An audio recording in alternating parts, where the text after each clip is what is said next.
felt it was his duty to cover up the president's dirty deeds. Mr. Trump ignoring questions from reporters in the wake of that sentencing hearing. President, in reaction to Michael Cohen's Cohen says he was directed by Mr. Trump to make hush money payments to porn star Stormy Daniels and former Playboy model Karen McDougal amid the 2016 election season. Both women say they had affairs with Mr. Trump. The president denies the accusations and earlier told Reuters there was no violation. Fox's Tom Graham, the latest Fox News poll finds the president's approval rating at 46%, nearing the halfway point of his term. He gets better marks for his handling of the economy with 50% approval, but his stance on immigration scores in the low 40% range. First Lady Melania Trump defending her husband in an exclusive interview with Fox's Sean Hannity. He's fighting for the America and American people every day, every day. He wants to govern the right way, and sometimes it's tough because you could see that media wants to bash and focus on negativity. The interview aboard the aircraft carrier, the USS George H.W. Bush, where the First Lady was visiting with sailors. The threat to Theresa May's job short-lived, her Conservative Party voting Wednesday to keep Britain's Prime Minister in power. So here is our renewed mission: delivering the Brexit that people voted for, bringing the country back together, and building a country that truly works for everyone. She had failed to win support in Parliament for the deal she negotiated for Britain to leave the European Union. A high-speed rail train has crashed near Turkey's capital of Ankara. Local media reporting 4 people dead, nearly 4 dozen injured. This is Fox News. Be merry, be bright, and make shopping all right with holiday gift cards from Ruby Tuesday. Buy a $25 or $50 gift card for those on your shopping list. Get a $15 bonus coupon with every $50 card purchase. Some extra holiday happiness from Ruby Tuesday. Be merry, be bright, and make shopping all right with holiday gift cards from Chuck E. Cheese's Guam. Get a free medium pizza with every $25 gift card purchase and a free extra large pizza with every $50 gift card purchase. Some extra holiday happiness from Chuck E. Cheese's Guam. Cheers to 80 years. It's our 80th anniversary and the gifts are on us. 80 gift certificates, 8 shopping sprees, 8 staycations, and 1 round-trip flyaway for 2 to Manila. So how do you enter? Calvo's Insurance personal home and auto customers are automatically entered. Non-Calvo's customers may enter by receiving a qualified quote. It's our way of saying thank you for trusting us for the past 80 years. For more details, visit calvos.com/giveaway or call 472-6816. Calvo's Insurance, serving Guam for 80 years. Secretary of State Mike Pompeo is calling on world leaders to reimpose sanctions on Iran. Secretary of State Mike Pompeo is pushing the United Nations Security Council to restore stronger sanctions against Iran's ballistic missile program. The Iranian regime is pursuing the same destructive, revolutionary goals that it has for the past 39 years, except now it has more money to achieve them, thanks to the nuclear deal. The secretary also advised against lifting an arms embargo in 2020 on Iran and recommends the Security Council establish inspections at ports and at sea to thwart Iranian arms exports.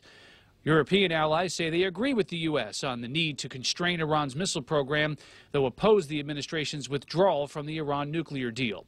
At the State Department, Rich Edson, Fox News. St. Paul, Minnesota, 5 people have been convicted on sex trafficking charges for bringing Thai women into the country, then conscripting them as sex workers. Prosecutors say the ring had been operating for a decade.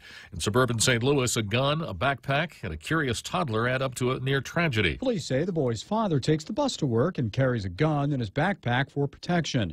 When he got home, the father put the backpack in his bedroom and left. Pagedale Interim Police Chief Eddie Simmons says the toddler later found the gun and fired it, hitting himself and his older sibling. The bullet went through into his elbow, down his arm, out his hand, into his brother's head. Fractured his skull. The toddler's out of the hospital while the older sibling is still recovering. No word on any charges against the dad. Tom Rigotti, Fox News. Former executive with the Sacramento Kings of the NBA has agreed to plead guilty to siphoning more than $13 million from the team to buy Southern California beachfront properties. Former Chief Revenue Officer Jeffrey David admitting to forging the team's president's signature to divert sponsorship money to a bank account he controlled. I'm Jack Callahan. This is Fox News. Be merry, be bright, and make shopping all right with holiday gift cards from King's Restaurants. Give a gift they are sure to love. Delicious food and friendly fun at King's. Get a coupon for a free single crate with every $20 gift card purchase. Extra holiday happiness from King's Restaurants. Be merry, be bright, and make shopping all right with holiday gift cards from Chuck E. Cheese's Guam, Ruby Tuesday, and King's Restaurants. Receive special offers with every purchase for extra holiday happiness. See stores for details and have fun this season from all of us at the GFS Group.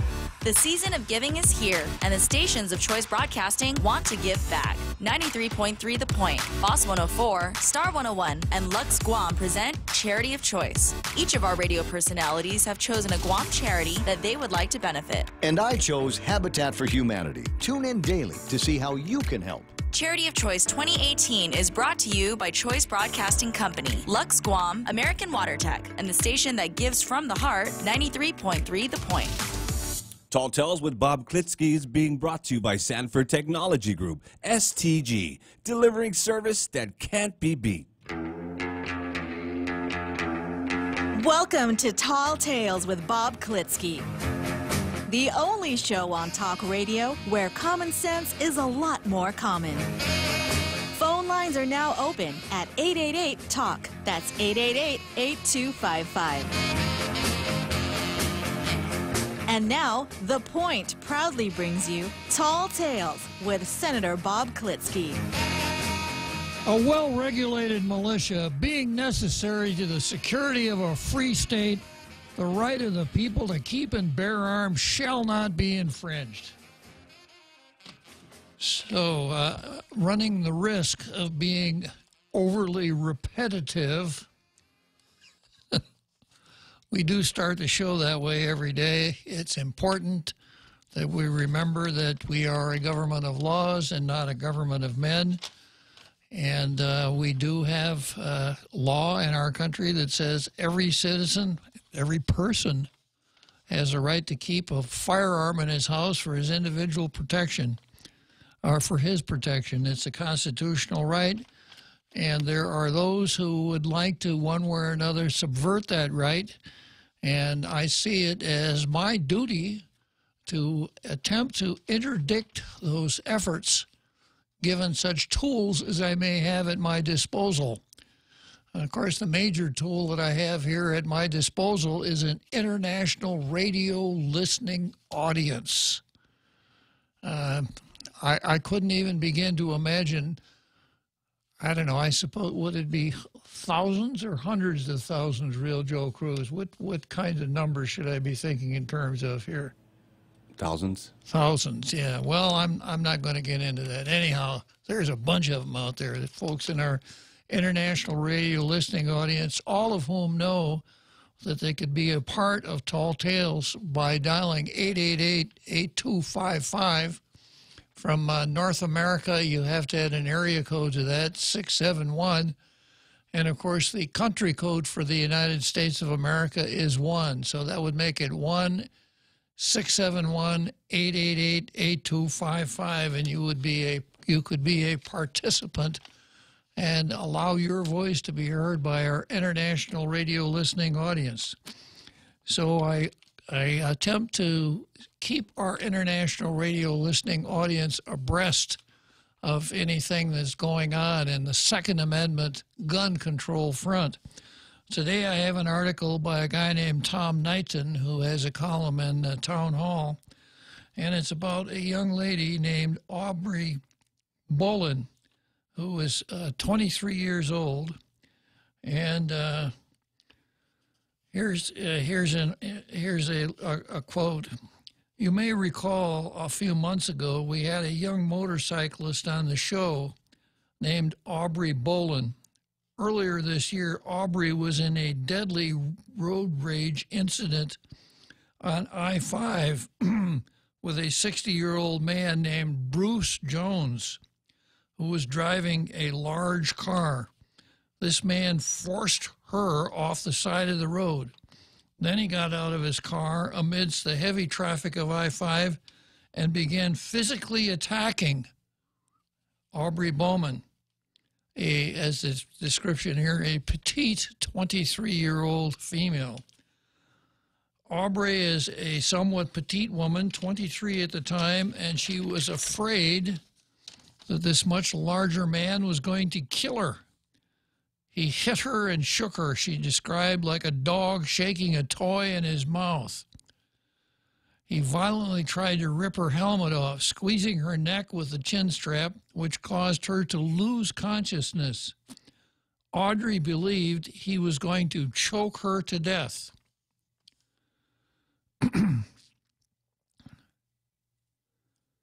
The reason I bring this up now is because a listener this week brought to my attention that an anti-gun website, which puts up photos of people whose lives have been lost to gun violence, has put up a photo of this guy that Aubrey shot, Bruce Jones. So what we have here is Aubrey Boland riding her motorcycle on I-5. Bruce Jones comes along with, he's in a large car. He forces her off the road, chokes her, takes her helmet off, etc., whips her around a little bit. Audrey, being an armed citizen, shot him and killed him. But the umbrage arises here on the part of the writer of this column, Tom Knighton, and he says that Aubrey reportedly suffers from PTSD regarding this incident, and I'm sure this isn't likely to help. It also appears that she's been fully exonerated by the police, contrary to what the link in the quoted section claims. What that means is that the moment Bruce Jones made the road rage decision, as were when he made the decision, road rage induced or not, to attack a young woman on the side of the road for whatever reason, he forfeited his life. He essentially committed, quote, suicide by armed citizen. But he was not some average victim of, quote, gun violence. He wasn't some innocent schmo walking down the street. Do you know what a schmo is? Little Joe? I'm not sure, but I've been called one before. You've been called a schmo. Yeah. Huh? Okay.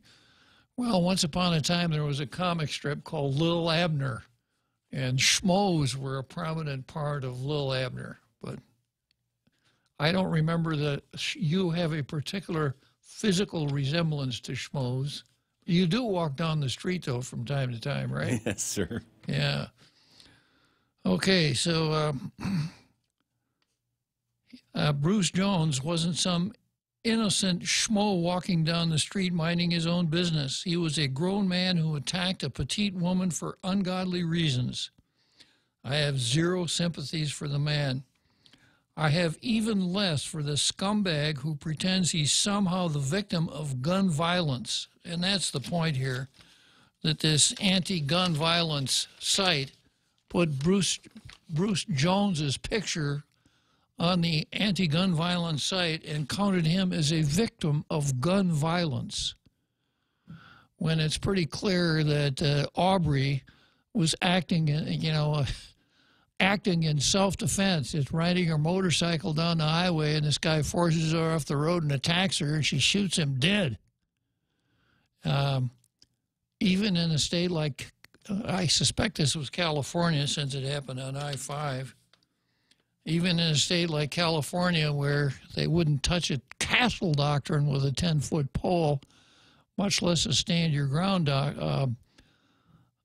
law, it appears from the description here that Aubrey was incapable of retreating. If someone is choking you to death, you don't have much of a duty to repeat. So that's a little tidbit for today, and the point is one that I've made before, that people who have access to printing presses oftentimes use the words that come out of that printing press in such a way as to deceive the reader.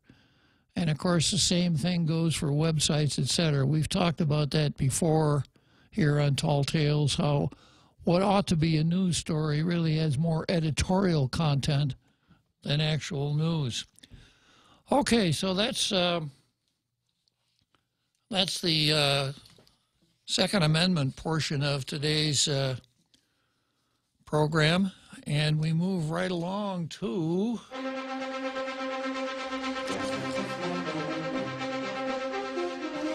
Zemi Ikotny, Press the Meat, or Meet the Press.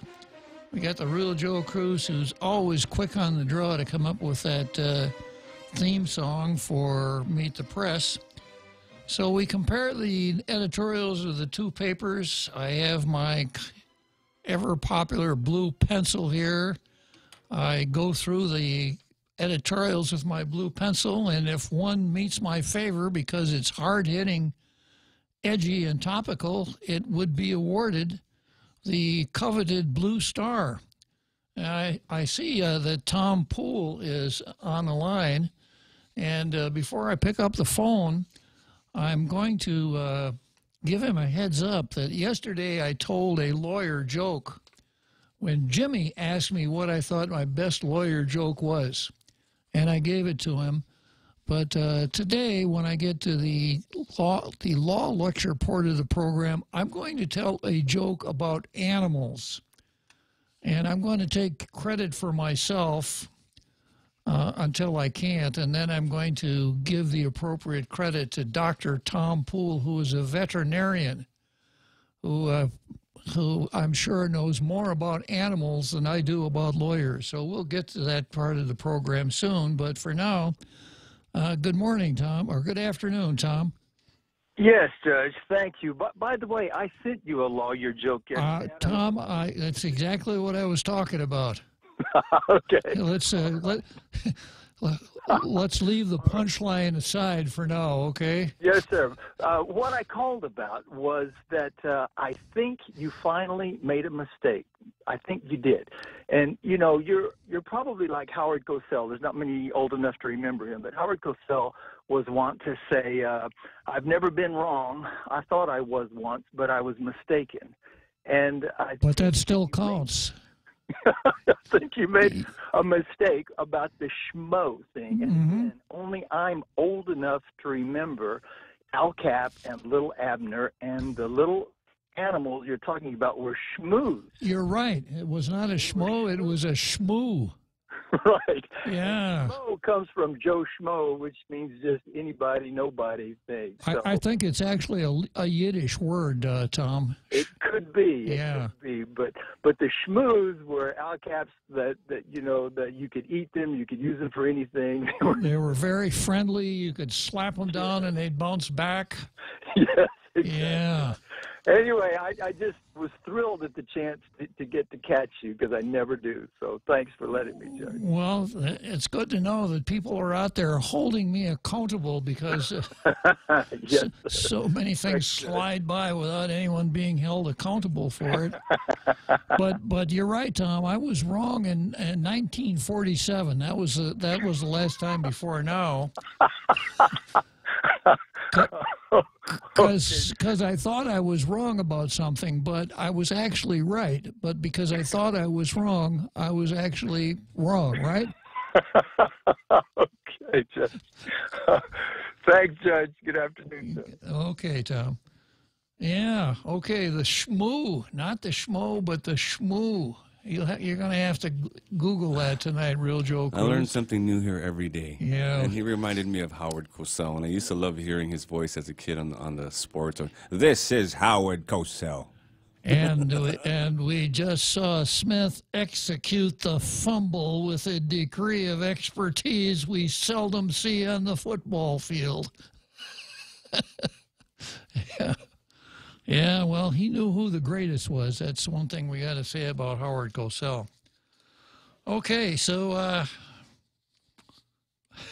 putting schmoes, I'm not going to kvetch about calling a schmoo a schmo.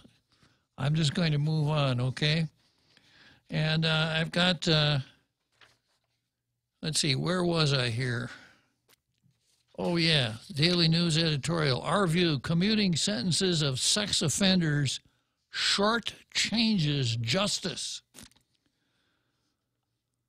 On Wednesday, Governor Eddie Calvo's office announced that sentences for Max Maylena Fell, Joshua, Rotan Ricat will be commuted. The men will be deported and they will not be allowed back on Guam, and thus will not have the opportunity to hurt another Guamanian. The deportations are appropriate. The commutations are not. And this is what a commutation is. Let's say that Mr. R-O-T-E-N, Rotan Ricat, maybe I'll pronounce it Rotten Ricat, okay. Well, let's say Mr. Ricat was sentenced to 20 years, all right, life, or 20 years, minimum of 20 years. The governor has the ability to pardon Mr. Ricat, say, we've forgiven you your crimes, or in the alternative, he can commute Mr. Ricat's sentence, and he can say, I'm commuting your sentence of 20 years to 5 years, and since you serve 5 years, you can get out of prison. That's what commuting a sentence means. And it's a power that our governor has. It's a power the president has. I haven't checked, but I suspect that the governor of every state and territory has the power to commute sentences of prisoners. So that's what Governor Eddie Calvo did with those 3 gentlemen. And the Daily News says the deportations are appropriate. The commutations are not. And I've touched on this more than once before. The Daily News goes on to say the 3 should be deported after a long stint at the Department of Corrections where they can spend years of their lives paying for the damage they've done to the individuals, families, and our community as a whole. These men do not deserve to get out of prison a day before their sentences are complete. The money we pay to keep them locked up and away from potential victims of Guam or elsewhere is money well spent. Now, the governor has tried to justify this by showing how much money he saves by commuting a prisoner's salary. And I have debunked that on more than one occasion. I suppose I'd better do it again because, strange as it may seem, everyone on the island doesn't listen to this program every day. Yeah, it's kind of a mind-boggler. It's unbelievable. It is. And then also, sometimes people hear things on the program which they tend to forget, like me. I tend to forget. I'm a really educated person, though, because I never miss an episode of Tall Tales. But sometimes I forget what I hear here on Tall Tales. I've even had to have you remind me from time to time. Real Joe Cruz. It's kind of like what my granddaughter calls grandpa sitting. Anyhow, I have talked about that before, and I'm glad to see that the Daily News is in sync with my thoughts. Fell, 50 years old, also goes by the name of Fell Maxalian, Nickerson Fell, Nick Newwag, Leroy Limchig, and Arshan Fell-Wenig. It's got a lot of names. He was convicted of second-degree criminal sexual conduct as a first-degree felony and second-degree criminal sexual conduct. A first degree and a second degree, according to Daily News Files. He was charged in 2011 after an 8-year-old and a 10-year-old reported being abused by him over a number of years. And then we go into the sordid details of Joshua, who did a home invasion, a felony burglary, and a second-degree sexual conduct.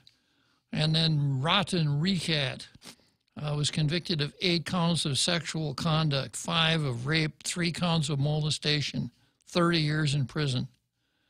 These are not crimes that are easily forgiven by victims or by society, nor should they be.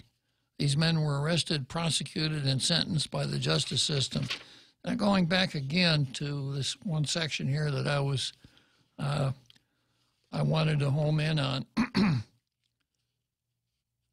These men do not deserve to get out of prison a day before their sentences are complete. The money we pay to keep them locked up and away from potential victims on Guam or elsewhere is money well spent. And I was saying that the governor had tried to justify, one of the justifications advanced was, well, look how much money I'm saving. And he came up with a figure of, it cost us $47,000 to keep every one of these people in prison. The implication being that you commute one sentence, you save $47,000. Commute three, it's 3 times 47,000. And I pointed out this is not good math, because what the governor does, you take the annual budget for the Department of Corrections and divide it by the number of inmates in the prison, and you come up with kind of how much it costs you per prisoner. But you have to emphasize the word kind, because if one prisoner leaves, the average cost of prisoners goes up. Or if you admit one new prisoner, I'm sorry, if you admit one new prisoner, then the average cost of maintaining a prisoner goes down, because the numerator of the fraction gets larger, and therefore the dividend gets smaller. So this is an extremely misleading way to look at it. The fixed costs of the prison are going to be the same. It's going to cost you the same for the physical plant, for maintenance, for the cost of the corrections officers, for everything else. The only variables involved are the food that you feed prisoners and the medical care that prisoners get. Other than that, everything else remains the same. So food is a relatively small number when you look at the total budget for the Department of Corrections. Medical care can be a huge expense or almost nothing. But to say that every time we commute a sentence and deport somebody, we're saving $47,000, that's not correct, and it's not a good reason to commute sentences and deport. Now, the way the deportation mechanism works is this: if someone breaks the law of a state or territory, and the law that he breaks is what's called a deportable offense. Certainly, the crimes mentioned here are clearly deportable offenses. The jailer can notify the Customs and Enforcement Service. We've got an inmate here who has committed what you are going to consider a deportable offense. And he's due for his release on, say, the 10th. And the immigration folks will say, okay, we'll be there on the 10th. And on the 10th, they arrive, they fill out some papers, they take the inmate into custody, and ultimately they deport him. They send him back where he came from. Now, from the 10th until he's actually put on a plane, he's in custody of that federal department, national department actually. So they have to pay for his stay at the Crossbar Hotel. It relieves us of the cost. And then he's deported, and the rules for deportation is once you're deported, you can't come back. There are some exceptions, but it's pretty hard to come back if you've been deported. So that would be the last we see of them. But this guy here who, let's see, Joshua was convicted in 2014, and he was doing 15 years. Or a better example yet is Rotten, who was convicted in 2010 for a 30-year term. So he does 8 of 30, and he's on his way home. So it's kind of like maybe what we should do is give a representative of the government of some of these freely associated states a pack of get-out-of-jail-free cards. so that when someone is arrested for a crime, just give them one of these get-out-of-jail-free cards and say, well, you know, even if you plead guilty, probably what's going to happen to you is you're not going to do your whole term. You're going to be sent home early. And if that idea permeates the alien community, wow, Dave Brubeck's Take 5 sounds like a Christmas song, Real Joe Cruz. So I'm going to come back to Mr. Rotten right after the break here.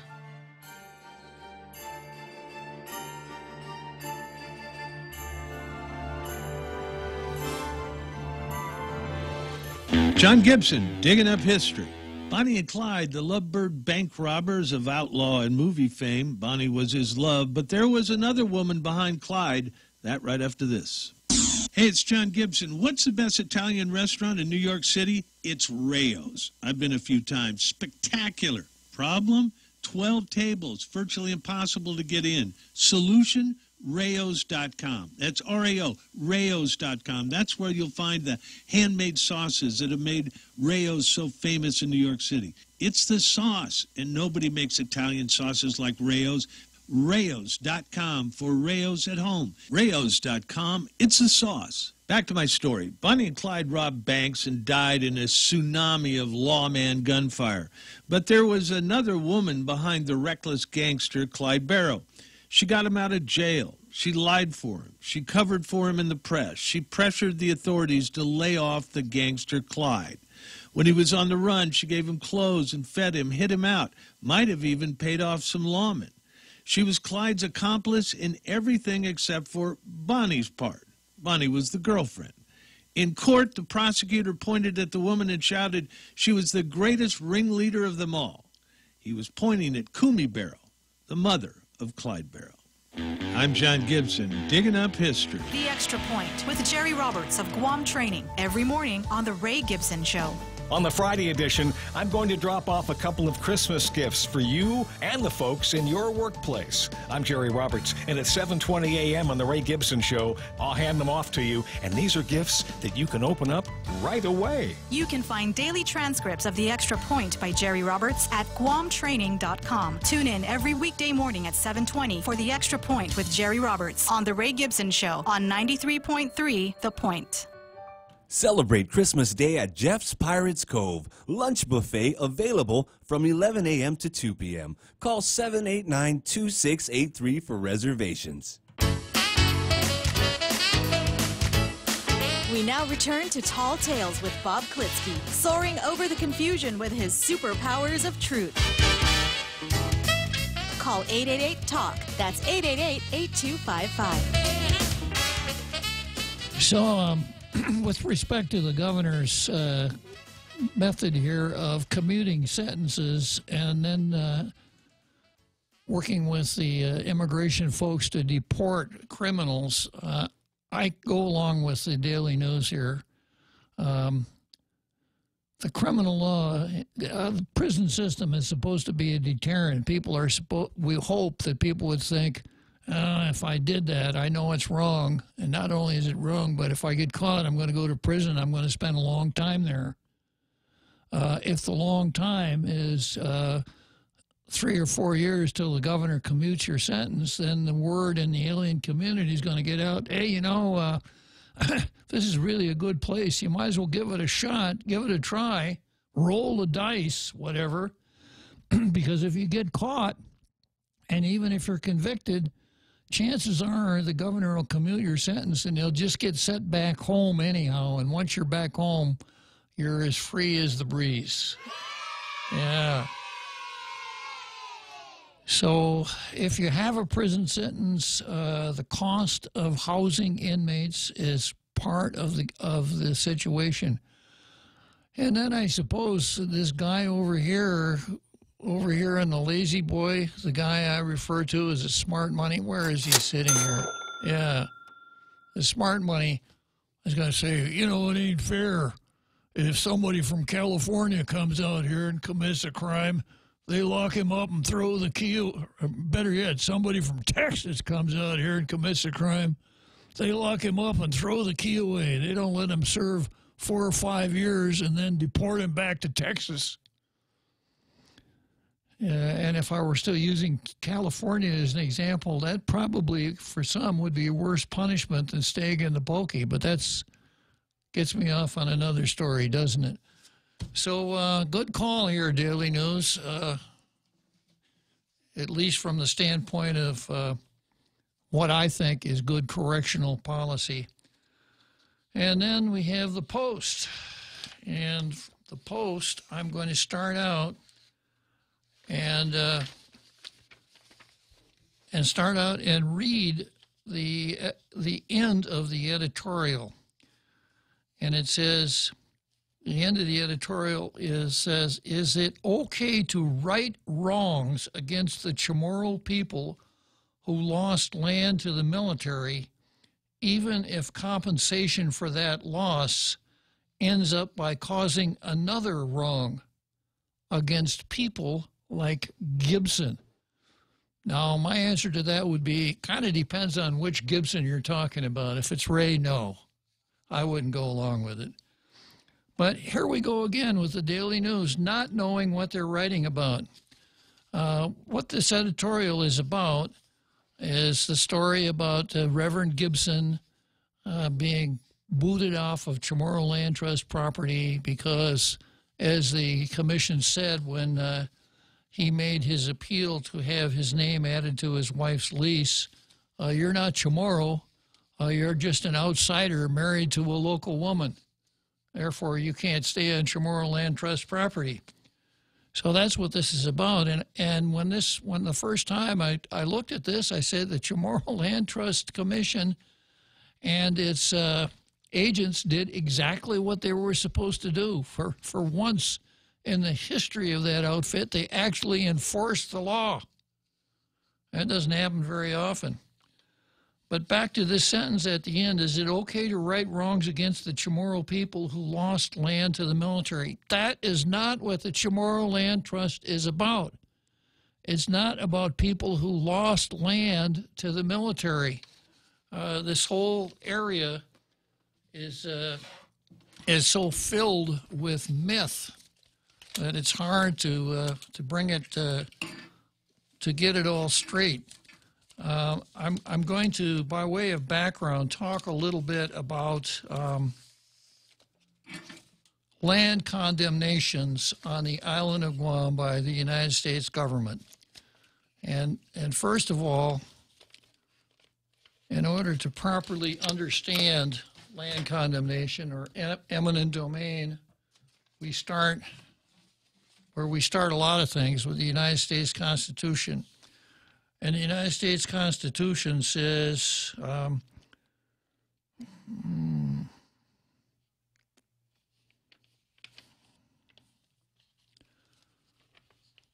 it's the Fifth Amendment of the Constitution. No person shall be held to answer to capital or otherwise infamous crime, etc. And then a long list of prohibitions down to the point where there's a semicolon, and then, nor shall private property be taken for public use without just compensation. Now, you notice that that is not a grant of authority to the United States government to take private property. It just says when the government does it, it has to pay just compensation, and it should be for public use. So where does the authority to condemn come from if it's not from the Constitution? Well, it is an incident of sovereignty. Every sovereign nation has the ability to exercise eminent domain unless it, through its own laws, has disabled itself from doing that. So historically, after the 21st of July, 1941, as you were in 1944, troops invaded the island and took it away from the Japanese and exercised one form of eminent domain, which is taking possession of the land. Taking the possession of the land, I don't know if the Real Joe Cruz would remember Harmon Strip, Real Joe Cruz. Harmon Strip? Harmon Strip. No, sir, I don't. Yeah, well, it's how about Harmon Field? Do you know where Harmon Field is? No, I don't. Probably not. Well, if you go to that area that we refer to as Harmon nowadays, there are two roads that traverse that area.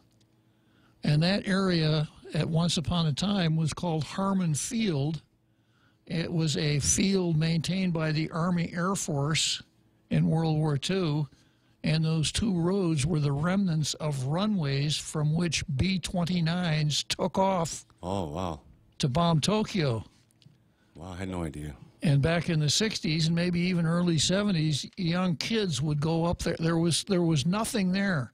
There were the airstrips and, you know, some remnants of loading pits and things like that, but nothing else. So young folks would go up there with their cars and they'd drag race there because there's nobody else on those airstrips.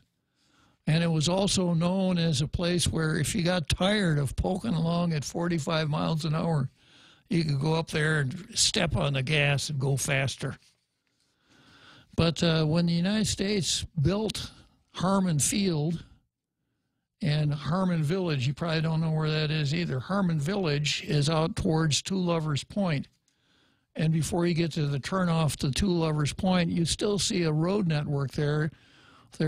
At one time, there were several wooden houses that were left over from World War II. Yeah, I've been through there a couple of times, and there's some like old beat-down Quonset huts and through those trails and stuff.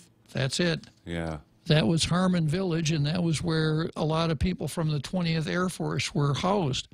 Well, when those things were built in the middle of the war, the United States Army Air Force and the Seabees just came in and did it. They just took the land, and that's part of eminent domain. Somewhere along the line, someone should have received just compensation for it. But when the war was over, much of that property was just abandoned to the people that owned it before the war, like Harmon Field is a good example. The United States went through a more formal condemnation procedure post-war, where they actually, filed papers. They attempted to enter into consensual transactions with the owners of the land, gave them some money, got them to sign some papers. For those who wouldn't sign, the United States military maintained its own little kangaroo court, where an employee of the United States government, not a judge, would entertain condemnation cases. And the suspicion was, wow, he seems to always rule in favor of the government. So it was not a good system. It was not a fair system.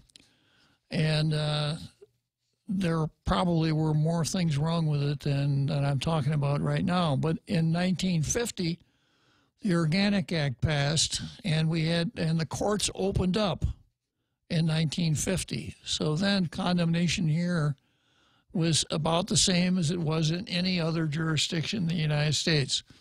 In the beginning, the United States attorney filed the condemnation suits. And the way a condemnation suit works is that the condemnor, the U.S., identifies the property, has it appraised, and places an amount called estimated compensation with the court. And the owner of the property can withdraw that estimated compensation without forfeit to his rights.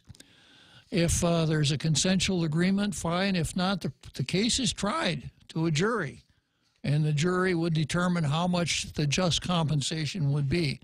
So post-1950, in my eyes, there isn't a whole lot to complain about because condemnation here was about the same as it was everywhere else. Pre-1950, different story. So a lot of property was taken by eminent domain. At least in theory, just compensation was paid for all of it. In 1977, our delegate to Congress, Mr. Wampet, got a bill through Congress to pay the owners again. And it wasn't on a just compensation or it was theoretically a just compensation basis, but there was no necessity for showing any wrongdoing on the part of government officials. So, you know, another chunk of money was paid out for the people that had owned that property pre-condemnation. Then in the, when was it, the late 90s, the United States started returning condemned property to the government of Guam for public use. And again, the way condemnation works, if the United States government has property it doesn't need anymore, they kind of put it on the block, and any other federal agency that has a need for it gets first crack at it. If no other federal agency wants it, then it would go to the local government for a public purpose. Well, we decided that the public purpose here was to give the land back to the pre-condemnation owners.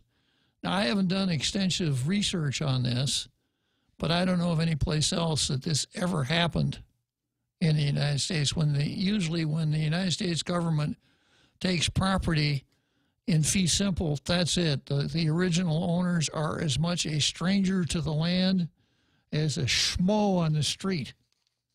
It doesn't make any difference. So with respect to the land that was taken, their remedies were available and remedies were made. Now, there may be some dissatisfaction, and I would suggest there are a couple of different sources for the dissatisfaction. One is, I didn't get enough money for my land, although it is a matter that goes to trial. And I know of one case up in the north, in the Letexian area, where the owners of the property recovered twice the amount of estimated compensation. So there was a remedy, and a remedy was available and was provided. The Chamorro Land Trust Act, on the other hand, has nothing to do with those land takings. It didn't at the time it was passed. If you take a look at it, you don't have the elaborate statement of legislative findings that talks in terms of post-World War II land takings. I haven't been able to find anything that ties land takings to the Chamorro Land Trust Act. What I do know is this. Everybody who's in favor of it would tell you that the reason is to protect the Chamorro heritage. That no matter what, there should be land on Guam that's owned by Chamorros, not by somebody from somewhere else, no matter who or what he was. A few years ago, when the Chamorro Land Trust Commission was not moving very fast, that's a pretty easy one to believe, right?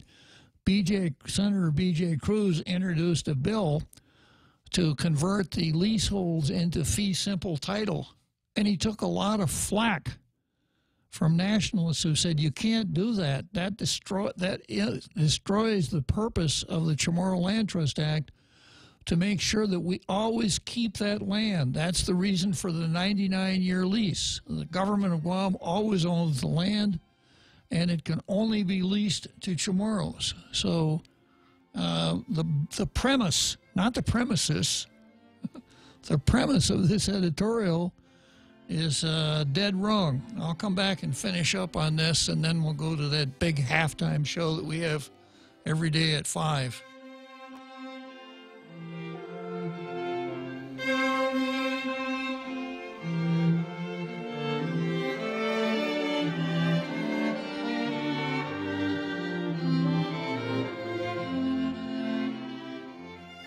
Be merry, be bright, and make shopping all right with holiday gift cards from Ruby Tuesday. Buy a $25 or $50 gift card for those on your shopping list. Get a $15 bonus coupon with every $50 card purchase. Some extra holiday happiness from Ruby Tuesday. Be merry, be bright, and make shopping all right with holiday gift cards from Chuck E. Cheese's Guam. Get a free medium pizza with every $25 gift card purchase and a free extra large pizza with every $50 gift card purchase. Some extra holiday happiness from Chuck E. Cheese's Guam. It's important to have claims process that works for you.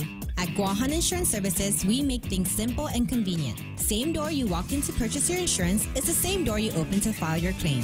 We can't pretend that the car insurance claims process is fun, but we can promise a hassle-free and speedy recovery without any runarounds. For your home, auto, and business insurance, visit us at the Camacho Landmark Center on Marine Corps Drive in Tamuning. Don't forget to like us on Facebook or give us a call at 475-1162 or text 929-SAVE. That's 929-7283.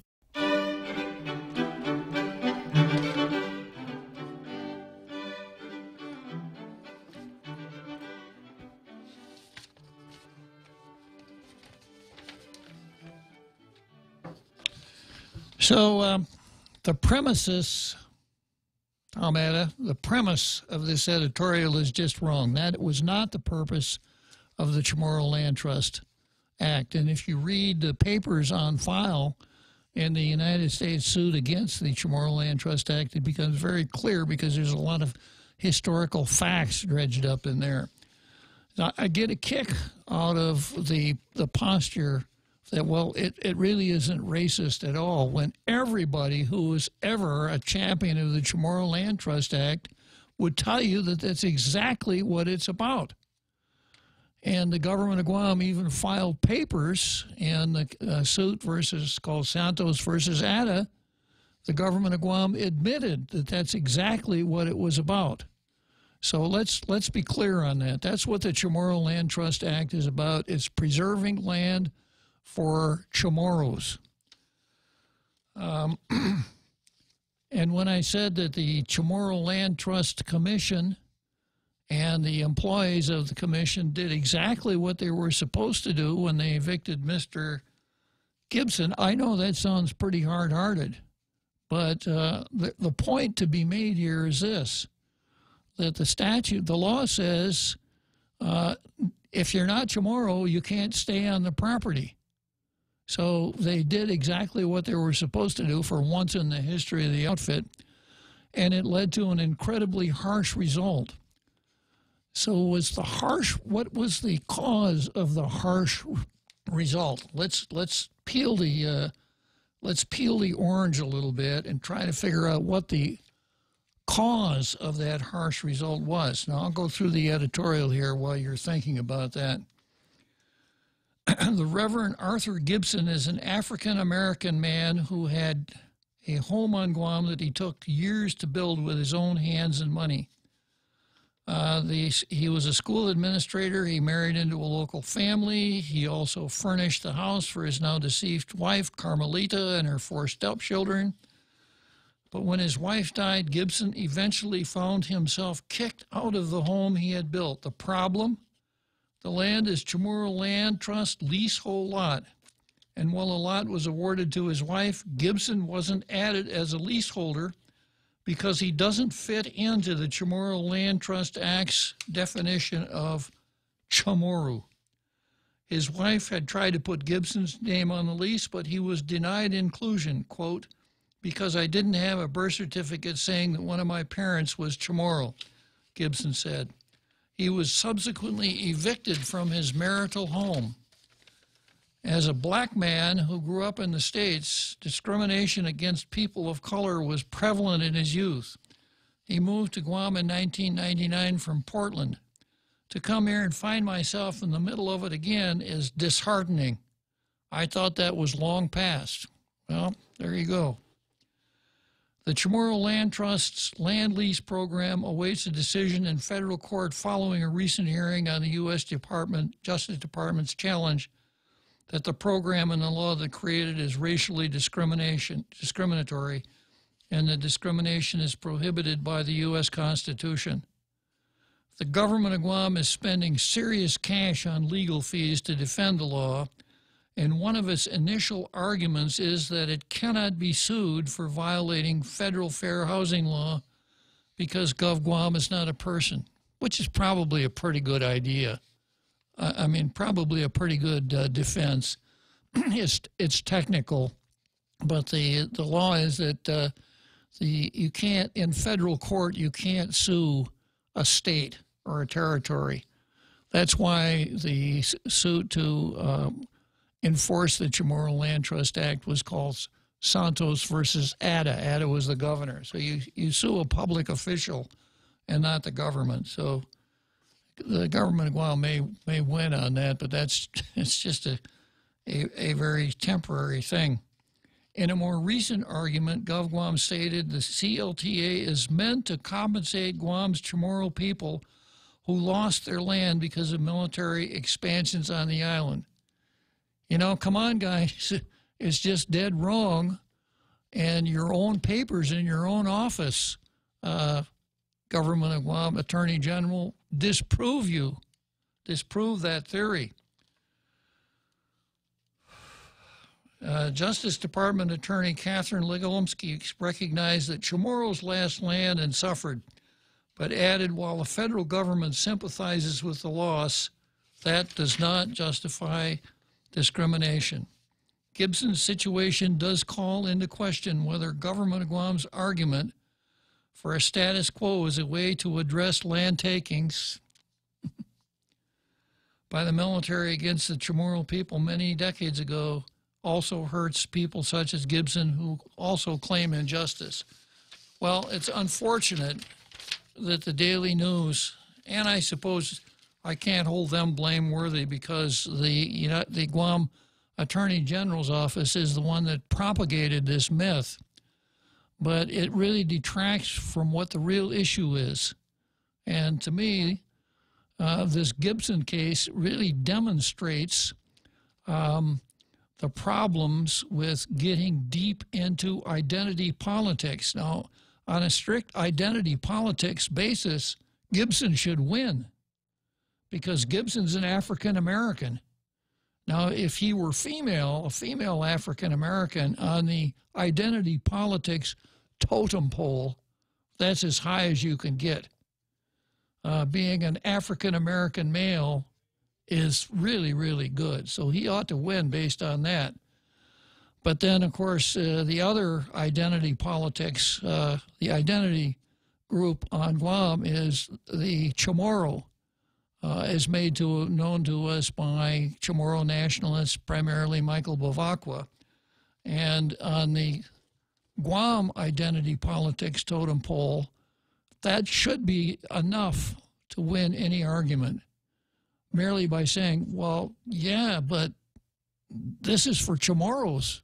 That ought to be a slam dunk. How about if Mr. Gibson identifies as a Chamorro?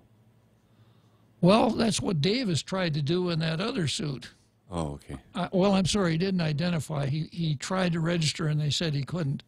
But are you saying, what if Mr. Gibson... Well, the way it works is it doesn't turn on just a sworn affidavit or a declaration. You have to come up with papers. And that's why he said his birth certificate doesn't show his mother or father were Chamorro. So you actually have to do some ancestral lineage, and you got to find a Chamorro back there somewhere. Understood. Yeah. So this case highlights what happens when we decide things based on race and nothing else. Having read through this editorial and being familiar with Mr. Gibson's case, would you say that Mr. Gibson has any merit in his favor? Yeah, well, you know, he got married. He took care of somebody else's kids.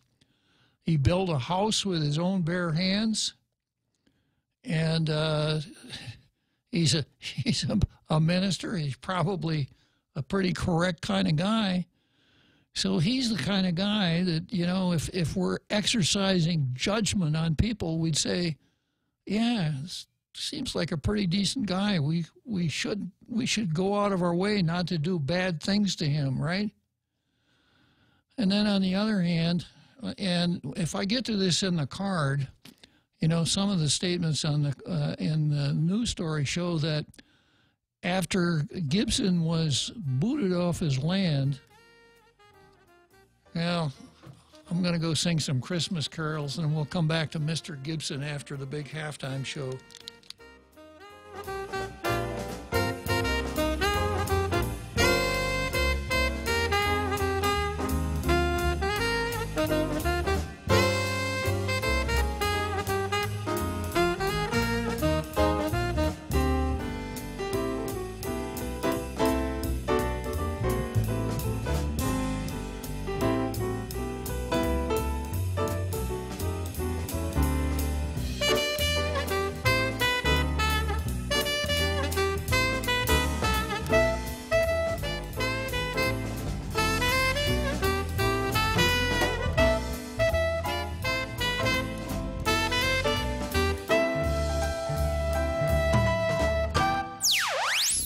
point is KUSG, Hagåtña, Guam, 93.3 FM and 104.3 HD3. A deadly train crash. I'm Jack Callahan, Fox News. 4 people are dead, dozens more injured in the crash of a high-speed train in Ankara, Turkey. The area governor says the train crashed into an engine that was already on the tracks, careened into and partially collapsed a pedestrian overpass. Attorney Michael Cohen has been sentenced to 3 years in prison on charges of tax fraud and lying to Congress. He also admitted making payments to women who'd claimed to have affairs years ago with Donald Trump.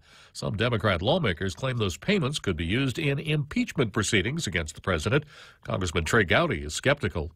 The folks who thought he was a liar the day before he pled guilty, and then they think he's the most important witness in the world the day after he pleads guilty. I can just tell you a jury's not going to believe someone like Michael Cohen. So if your case hinges upon the credibility of Michael Cohen, good luck. South Carolina Republican on Fox's The Story with Martha McCallum. With a potential government shutdown just over a week away, the Senate Judiciary Committee hearing testimony Wednesday about the need for a border wall. U.S. Border Patrol Chief Carla Provost telling senators high-tech solutions are not as effective. The barriers are needed for impedance and denial. Technology provides a completely different capability for us. It provides situational awareness, and we certainly need that as well. But if we can't impede and deny when we're talking about a 2,000-mile border and a very difficult terrain to work in, then the situational awareness lets me know something's crossing, but it sure doesn't stop it from crossing. President Trump insisting on $5 billion to fulfill his promise to build a wall on the southern border. The panel investigating the Florida high school massacre recommended Wednesday that teachers be allowed to carry concealed guns on campus to stop future shootings. The Marjorie Stoneman Douglas High School Public Safety Commission says having 1 or 2 police officers or armed guards on campus just isn't enough. This is Fox News. Half a day. This is Maria Lamsit and Kayla Ramos, Vice President and Secretary of the Simon Sanchez High School Senior Class of 2019. And we're inviting you to support our race to graduation in our annual Run with the Sharks 5K on December 22nd. Join us at the Simon Sanchez campus for raffle prizes, shirts, and all-around Shark spirit. Go time is at 6 a.m. Pre-registration is available at the main office and on race day. Call 489-8917 or 8172 for more information. Thank you for all your support. From Simon Sanchez High School graduating class of 2019. Be merry, be bright, and make shopping all right with holiday gift cards from King's Restaurants. Give a gift they are sure to love. Delicious food and friendly fun at King's. Get a coupon for a free single crate with every $20 gift card purchase. Extra holiday happiness from King's Restaurants. Be merry, be bright, and make shopping all right with holiday gift cards from Chuck E. Cheese's Guam, Ruby Tuesday, and King's Restaurants. Receive special offers with every purchase for extra holiday happiness. See stores for details and have fun this season from all of us at the GFS Group. Trapped 4 days in an abandoned coal mine, 3 people have been rescued in West Virginia. Rescuers had been searching for a total of 4 people since Saturday. 3 of them were found at Elk Run Coal's Rockhouse Powelton mine in Raleigh County. The mine was abandoned on Monday. One of the missing men walked out of the mine. An abandoned ATV the 4 were believed to be riding in was found near the mine entrance. Marcus White, Fox News. The Senate voting Wednesday to begin debate on a resolution cutting American military support for the Saudi-led coalition fighting in Yemen. Republican Senator Lindsey Graham, who believes that Saudi Crown Prince Mohammed bin Salman was involved in the murder of journalist Jamal Khashoggi, says the U.S. needs to send a message. I just want everybody in the region to know that if you're thinking about doing what MBS did and you want to have a relationship with the United States, good luck. It's not going to happen. U.S. intelligence agencies believe the Saudi Crown Prince played a leading role in Khashoggi's murder. President Trump signing an executive order Wednesday to establish the White House Opportunity and Revitalization Council. It's designed to help improve the lives of people living in economically distressed communities. To raise awareness of the problem, a homeless Muppet is returning. Sesame Street, shining a light on child homelessness, reintroducing the character Lily, a 7-year-old Muppet staying with friends because her family has lost their home. We don't have our own apartment anymore, and we've been staying in all different kinds of places. She learns home is where love is. Reps for Sesame Workshop, the nonprofit behind the show, say they know the trauma kids can face losing a home. The goal to help disrupt that cycle by comforting children, empowering them, and giving them hope for the future. Kristen Goodwin, Fox News. And I'm Jack Callahan. This is Fox News. The season of giving is here, and the stations of Choice Broadcasting want to give back. 93.3 The Point, Boss 104, Star 101, and Lux Guam present Charity of Choice. Each of our radio personalities have chosen a Guam charity that they would like to benefit. And I chose Habitat for Humanity. Tune in daily to see how you can help. Charity of Choice 2018 is brought to you by Choice Broadcasting Company, Lux Guam, American Water Tech, and the station that gives from the heart, 93.3 The Point. There are many good places to eat on Guam, but none offer the combination of ambiance, history, and outstanding food quite like Jeff's Pirates Cove. Nestled along the shoreline of Guam's rugged southeast coast, you will enjoy beautiful views of Tocha Channel while you enjoy your choice of burgers, appetizers, and drinks. Take a nostalgic tour of Jeff's Seaside Museum. Residents and visitors alike find Jeff's Pirates Cove to be the most peaceful, relaxing, refreshing, and well-maintained venue on island. Jeff's Pirates Cove in historic Ipan, Talafofo. Tall Tales with Bob Klitzkie is brought to you by Sanford Technology Group, STG, delivering service that can't be beat.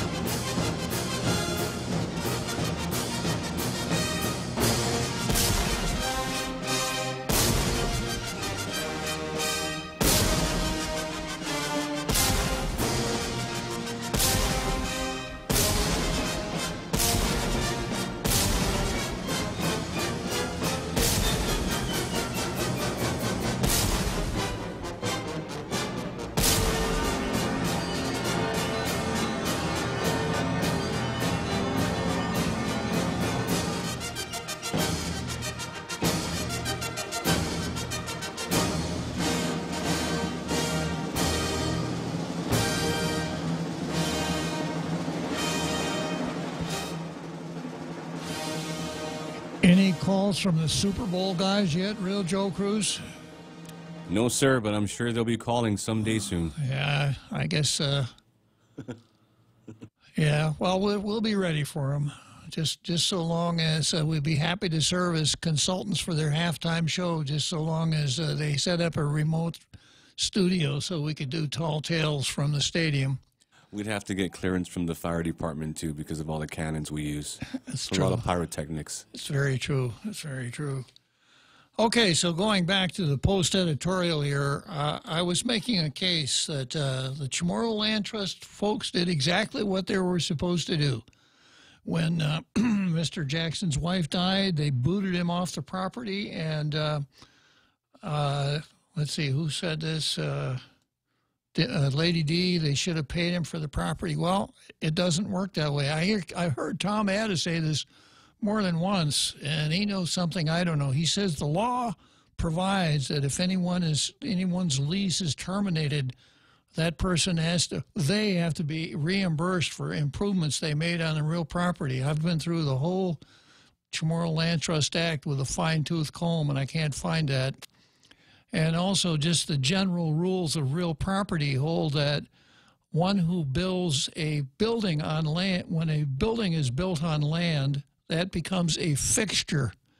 And the rule is that a fixture becomes part of the realty. So a house built on a piece of land becomes part of that land. And if it's a leasehold, the lessee isn't even able to demolish that building before he leaves without giving rise to a cause of action in the landlord, because that building becomes a fixture. So no, there was no responsibility to pay Mr. Jackson back for the hard work that he put in on that property. So the point I'm driving at is this. I think we all agree from what we know about him, Mr. Jackson's a pretty decent person, right? And if you look at those who have Chamorro Land Trust leases, I suspect of all those that have, there are some that we wouldn't say are model citizens.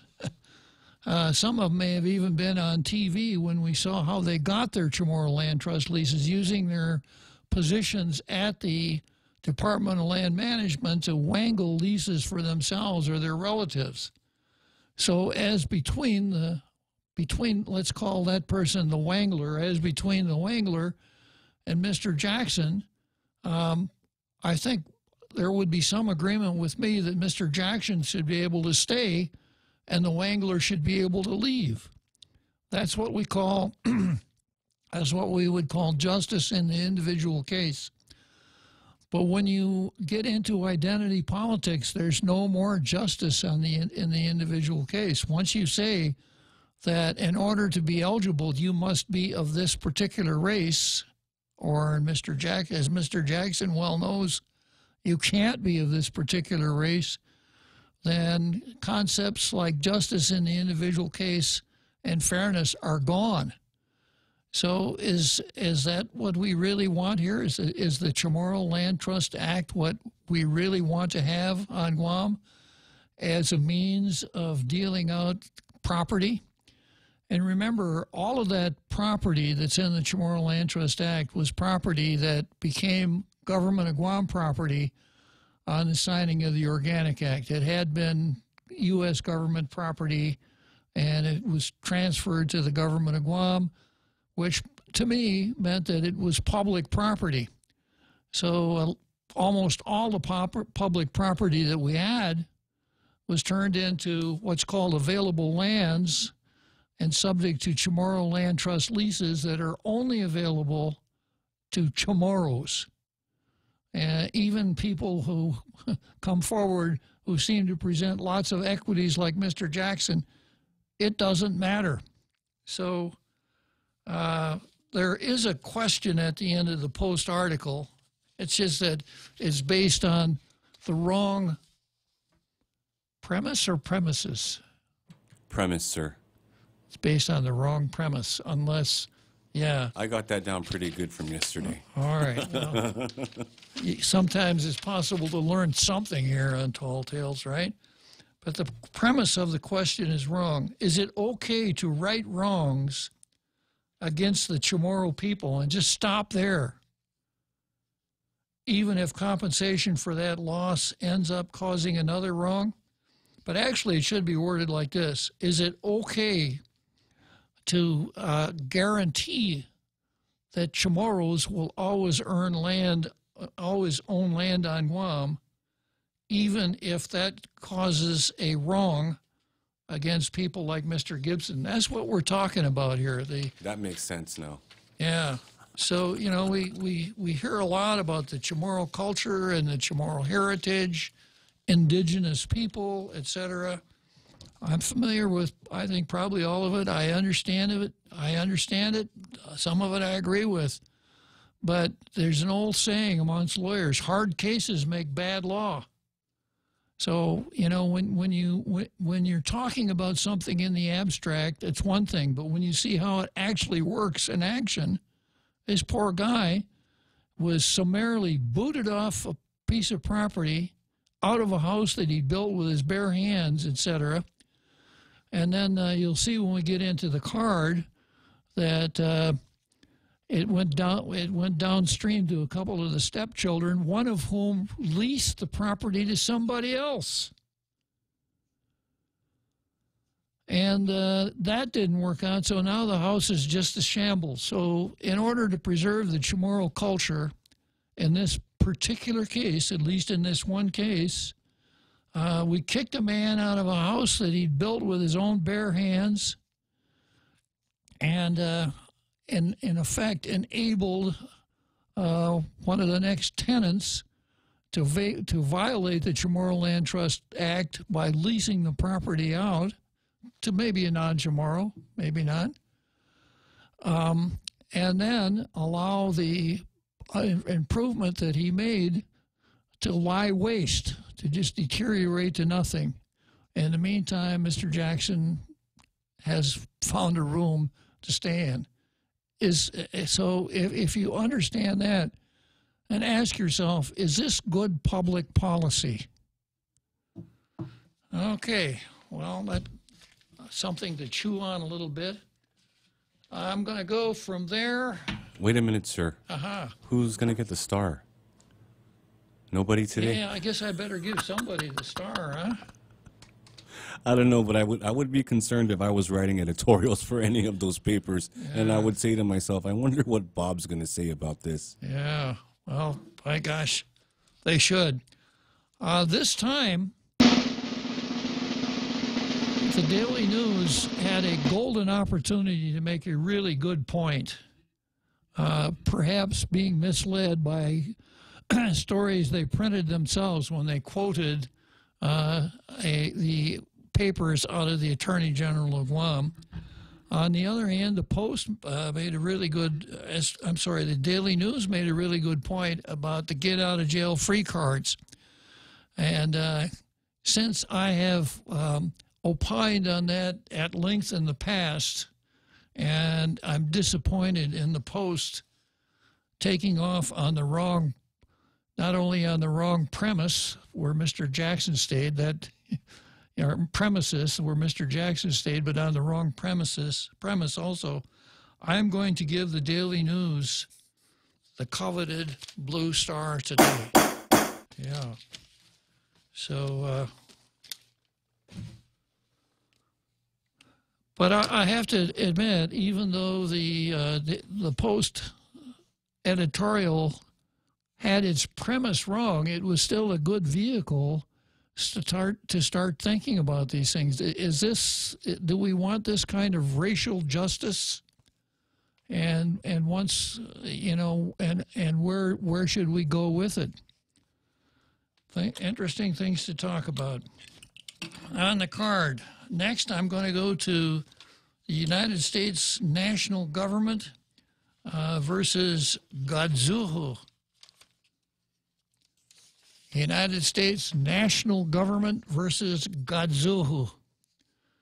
And this is something I plucked from the Post. Proposal to include Guam in cockfighting ban resurfaces.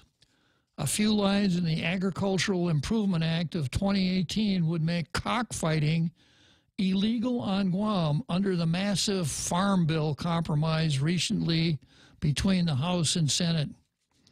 In June, the Senate version of the bill did not include language to extend the federal ban on cockfighting to Guam and other U.S. territories. During the negotiations between the House and Senate, the House bill, which eliminates certain exceptions in order to extend the cockfighting ban to states and territories, prevailed. Restrictions on cockfighting are part of the Parity and Animal Cruelty Enforcement Act, one of several bills included as amendment to the Farm Bill.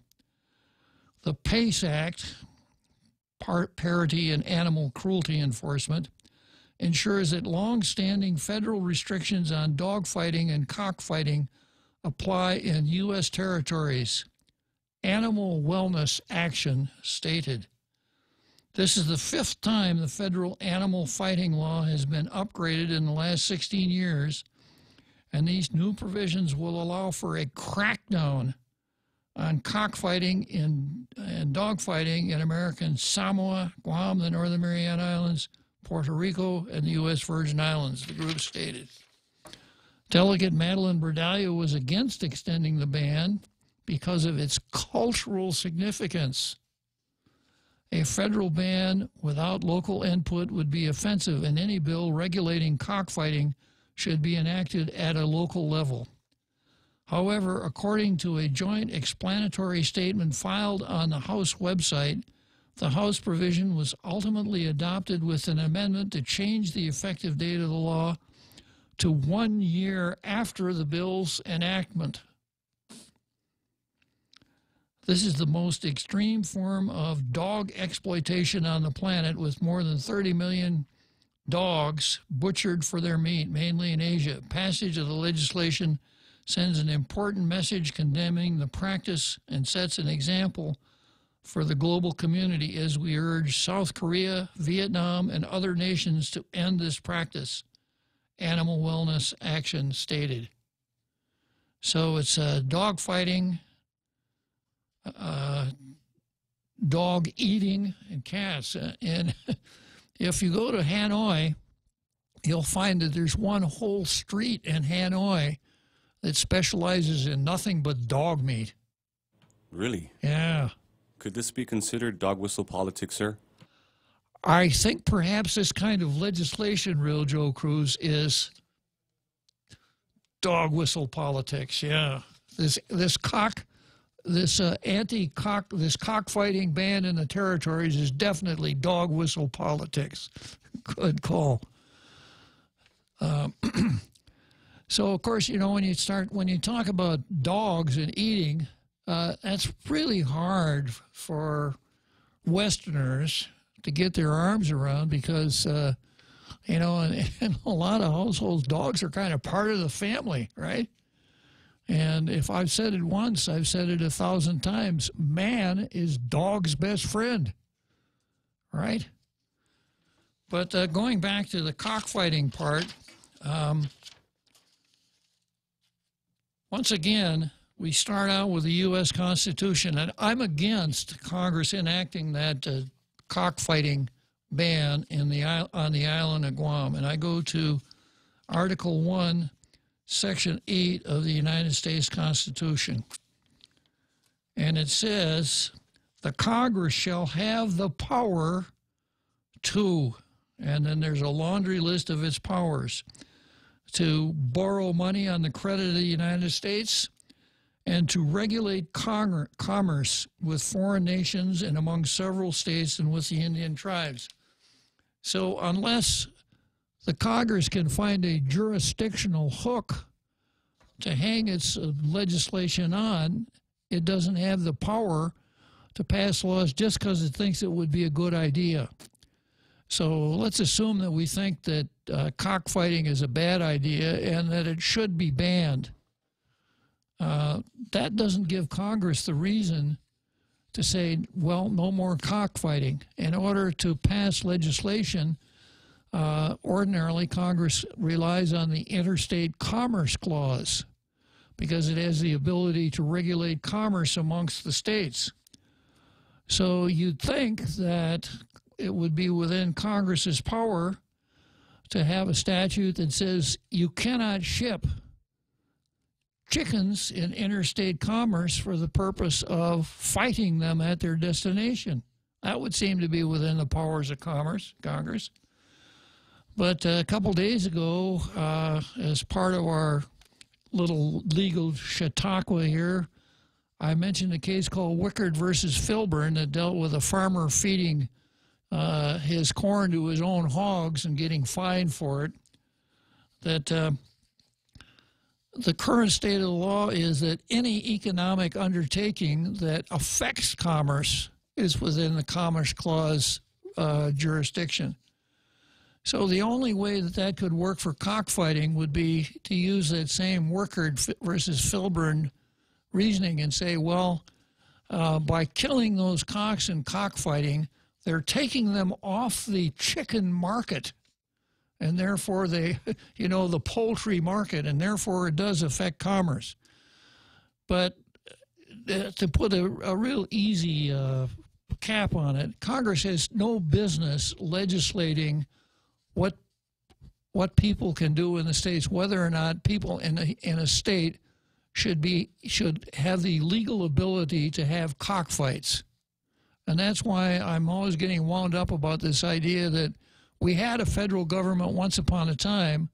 We don't anymore. We have a national government because our national government will come in and act like the city council and say, no cockfighting.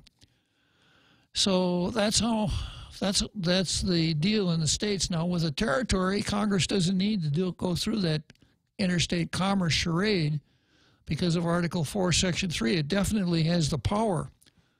But I would hope that we could have somehow, and the tide is turning. The other day, I read that case about genital mutilation, which everybody would agree is a really bad thing. But a district court judge says, yeah, it's a bad thing and we really hate it. But Congress doesn't have the ability to criminalize it because it has no economic dimension.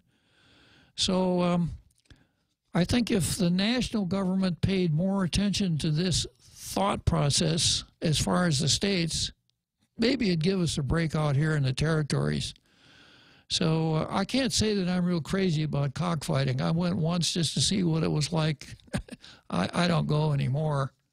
But whether or not we have cockfighting on Guam ought to be a decision that we make downtown and not in D.C. So let's see. I've got Carlito on the line. Carl, are you a cocker? Are you a God's and Arrow? No, I used to live near the cockfighting pit. You know, where was that? We lived out in Mackinac, and I'd hear it sometimes at night, you know, and these guys would be going at it, you know, with their roosters, and you could hear the roar of the crowd off in the distance.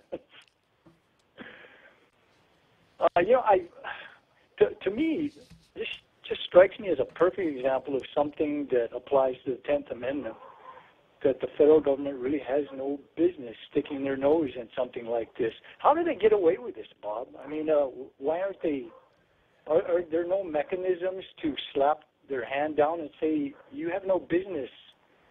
Well, the mechanism belongs to the state. The mechanism is to go to a district court and file suit against the United States government. But of course, I don't carry a particular brief for our judiciary either, because it has succumbed. You know, it's the judiciary that gave us this whole Wickard versus Filburn idea. And it's only been in the probably the last 15 years that we see some turning back on this whole affecting commerce doctrine. But that's the way you'd have to do it. You'd have to file suit. So is it just too time-consuming and expensive to go through the whole process? That's why most people just shrug their shoulders and give up? Or I'm just amazed at how they just manage to, strategically just take an inch here and a foot there, and before you know it, here we are. You know, they're legislating cockfighting, you know, in a place thousands of miles away. They're acting like the city council of Agania, all the way from Washington. Yeah, you know, I call this, in my mind, I call this something like Simon Says politics. It's that sense of power from being able to tell people to jump and seeing them jump. Yeah. And I think there's some politicians that just really get a kick out of doing that, you know, and it's really a shame, because this isn't what the founders envisioned for our country. I know that. I'm sure of that. You're absolutely right, Carl. Yeah, well, anyway, I just wanted to call in. That's the first thing that came to my mind was the 10th Amendment, but you think the 8th applies more closely? The section, Article 1, Section 8 lists the powers of Congress. And arguably, if it's not in that list, Congress can't do it. But yeah, we've gotten a long way from that. So I got to go back to the beginning of the card, Carl. I forgot the law lecture. So with your leave, I'm going to go back to the law lecture. Okay? Well, absolutely. I'm going out, but I'll be listening in my car. I always learned a lot of new stuff when I listen. So, yeah, please. Just set your dial at 93.3. You needn't touch the dial after that.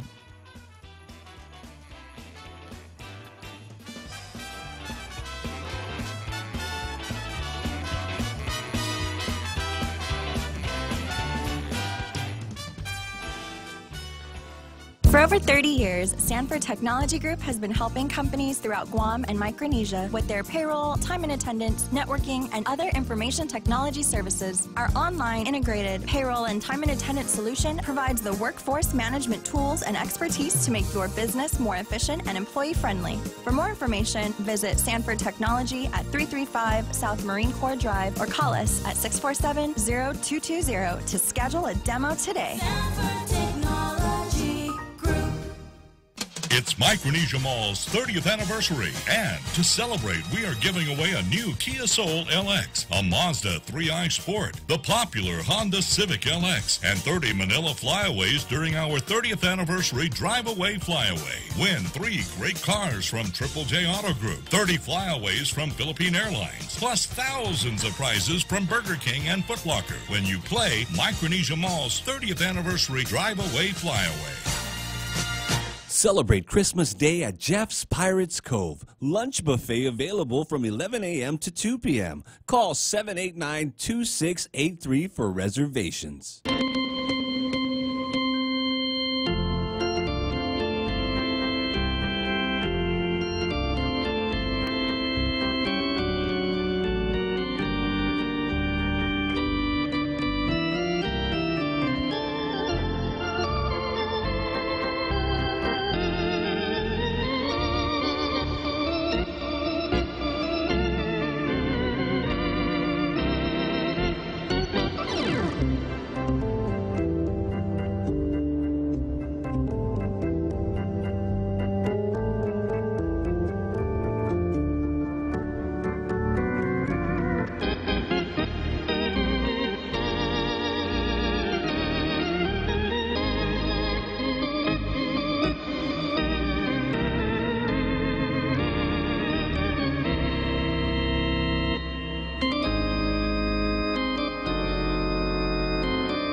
So here we are on the center field bleachers, Wrigley Field, with the Yogi Berra impersonator, Real Joe Cruz, who is honing his skills to take his show on the road someday.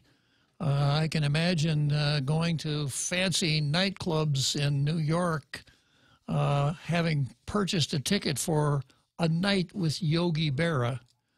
So what can you tell us this afternoon, Yogi Berra? We made too many wrong mistakes. That's why you didn't win, too many wrong mistakes. Okay, thank you, Yogi Berra. And then the next, I was so anxious to get into the card that I forgot today's law lecture. And you recall, you recall that we spent some time talking about Guam law and U.S. law, etc. But I got added this part to this feature to the show to acquaint people with the laws of some of the states. So we talked about Alabama, Alaska, Arizona, and Arkansas yesterday. We found out that yesterday that in Arkansas, in Fayetteville, Arkansas, it's illegal to kill any living creature. And we also found out that in Nogales, Arizona, it's illegal to wear suspenders. And in Jasper, Alabama, it's illegal for a husband to beat his wife with a stick larger in diameter than his thumb. And as I recall, I waxed eloquent on English legal history and Lord Coke as to where that rule of thumb came from. So now we're going to talk about California. And, you know, like in Texas, everything is bigger. California's got one, too. And in California, everything is loonier. So in California, in Los Angeles, a man may legally beat his wife with a leather strap as long as it is less than 2 inches wide. Okay, I suppose this has an effect on the belt market in California, that any belt manufacturer making a belt that's 2 1/4 inches wide probably would see his sales diminish somewhat. So a leather strap, as long as it's less than 2 inches wide, or she gives him permission to use a wider strap. Okay. In California, it is a misdemeanor to shoot at any kind of game from a moving vehicle unless the target is a whale. Yeah. In Pacific Grove, California, quote, molesting butterflies can result in a $500 fine. So you could smack your wife with a 2-inch strap, that's okay, but you can't molest a butterfly. I kind of see where this women's lib thinking comes from. In Pasadena, it is illegal for a secretary to be alone in a room with her boss. Now, maybe Pasadena was just a little bit ahead of its time. Maybe they got there before everybody else did. It's illegal to set once again in California, it is illegal to set a mousetrap without a hunting license. Well, that makes sense, I guess. In Long Beach, it's illegal to curse on a mini golf course. So if you want to curse, just go out on a regular golf course, and then you can curse to your heart's content, but not one of those places where they play miniature golf. In San Francisco, it's illegal to wipe one's car with used underwear. Yeah. Also in San Francisco, it's illegal, this is Los Angeles, it is illegal to cry on the witness stand in Los Angeles courts. Yeah. So if you're ever a witness in a case in Los Angeles, remember that, Real Joe Cruz. Okay, so tomorrow we'll go to Colorado, and California excels to the point that we can only do California in one day. Tomorrow we'll go to Colorado and Connecticut. I got a question for you. Yes, sir.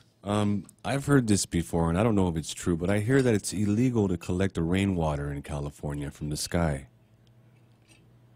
I think there's something to it. New Mexico has a similar type law. Is that to keep people from not using the faucet? No. I had a friend who lived in near Silver City, New Mexico, and he was explaining it to me. I probably didn't completely understand it at the time, and I probably don't remember it, but he said that you can't, in a sense, hoard water because it's such an arid part of the world, part of the country, right, that the rain has to fall on the soil to maintain something like a water table. That makes sense. Yeah. But California, California would have a law like that just to protect its wine industry. If you want to drink something, drink California wine. Don't drink the water. Kind of like my example yesterday of butter and oleomargarine in Wisconsin, right? Okay, so that's the law lecture. And then if I can, I will try to bring up a lawyer joke from time to time as part of the law lecture. Not today, though. Today I'm going to tell an animal joke. And the reason I'm going to tell an animal joke is that we have a citizen of Tall Tales Nation who is a veterinarian.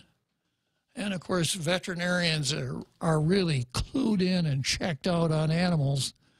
This veterinarian, Tom Poole, probably knows more about animals than I know about the law, which perhaps is damning him with faint praise. But in any case, here's the deal. I understand that at Harvard Medical College, they're not using rats for medical experiments anymore. You know, the laboratory rat? Yeah. Yeah, they're not using rats anymore. What are they using?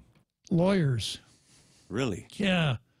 And they've found 3 good reasons to use lawyers instead of rats. First, they're more numerous. Second reason that they're using lawyers instead of rats is that there's much less likelihood that the lab assistants will form a personal attachment to them. And the third reason that they're using lawyers instead of rats is because there are some things that even rats won't do.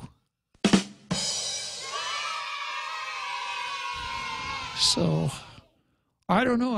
I've never looked at the curriculum for, for a school that teaches veterinary medicine. It's probably superior to what they teach us in law school. But anyhow, citing Tom Poole for his superior knowledge of laboratory experience and animals and things like that on that one. Okay, moving on down the card here. We've got 34th Guam Legislature versus the people. And what I'm going to talk about here is bills that may be voted on tomorrow in the legislature. A couple that I'm really watching very closely. One I've shown here on the card as Fernando Esteves versus Schrodinger's cat. Those of you who were lucky folks listening yesterday heard a brief explanation of Schrodinger's cat, but without going into the whole thing, it's an application of quantum mechanics to reality. And one of the principles is that you can't, that the nature of some substances cannot be determined until it's observed, and the mere observance could cause a change in the nature of the substance. And that's where Senator Esteves is. He sort of kind of wants to Schrodingerize the whole birth certificate process so that a child who is born with male plumbing would be issued a birth certificate that said M on it. But later on, as the child is observed, and perhaps when he grows up, he'll decide, well, that isn't right. I really feel more like a female. So if that's the case, the word transgender comes into play.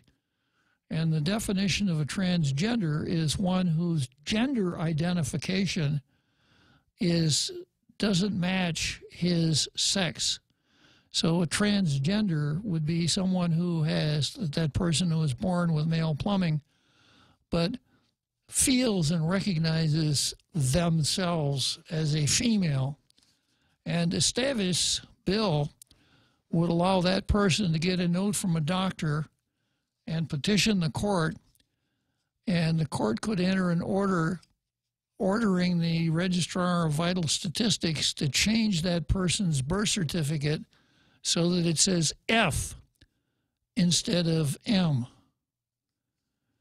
So even quantum physicists will tell you that experiments like Schrodinger's cat only work on the subatomic level. They don't work, amongst real things. It's only theoretical. So if this bill passes, I see it as just one more step down that road where reality is cast aside for political correctness. Now, when this bill was debated, I watched some of the debate, and it appeared to me that there was a scramble for cover, that there might be some senators who don't want to vote for the bill, who want to vote against the bill. But, well, they don't want to hurt anybody's feelings and, that kind of thing. And if they want to be nice, so maybe it'll pass. Causing those who've been watching this phenomenon to say, okay, now what's next? And one of the things that's next is Jose Martinez's solution to the Gibson Chamorro Land Trust kerfuffle, just to get Fernando to introduce a bill to change race on birth certificates. Why not? And that, of course, brings to mind that lady Rachel Dolezal, who was a white lady, but she was the president of the Spokane, Washington NAACP. And she presented herself as black, and her parents said, no, she's not black. She called her parents liars and everything else.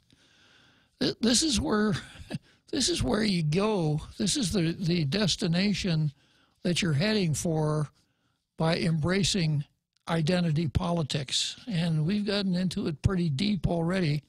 I just wonder how much farther we're going to go. The other bill I'm watching pretty carefully is Tom Atta's Bill 154. Tom Atta's bill about signage. And that bill would allow for what Tom Atta calls off-premise signage. Now, maybe he's cut a deal with the Daily News so that the Daily News could have a billboard way up maybe on the 7th floor of their building, and on that billboard they could post editorials that are based on an incorrect premise. I think he means off-premises signs. My bad, Real Joe Cruz. Not really your bad, sir. I think it's his bad. Oh. Well, I guess I got, when the Attorney General came out and said $1 million does not mean $1 million and 1 cent, I guess I got, got into the frame of thinking that we got to take things just as people say them. So if Tom Atta wants to authorize off-premise signs, then I could see this billboard on the side of the Daily News with today's editorial on it. That others would say that what Tom Atta's bill does is authorize off-premises signs. And I gave the example yesterday, Bob's Hot Dog Stand in Anigua could have a sign on the side of it that said Bob's Hot Dog Stand, but Bob can't build a sign on Marine Corps Drive in Chigo that says, eat at Bob's Hot Dog Stand in Anigua. That's an off-premises sign. We've never had that before. But I started yesterday to read a pretty good piece by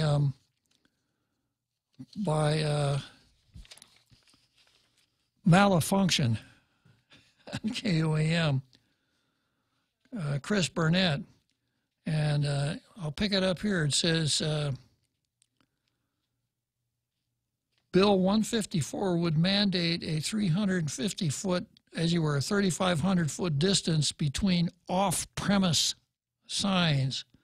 But just what is an off-premise sign? And by the way, the first time that Chris used the term off-premise, he put it in quotation marks, so I think he knew. And then there's a little tete-a-tete between Regine Biscoe-Lee and Frank Hogan Jr., where Lee says apparently doesn't know what the bill provides. Then we go on to the next page of the story, and it says,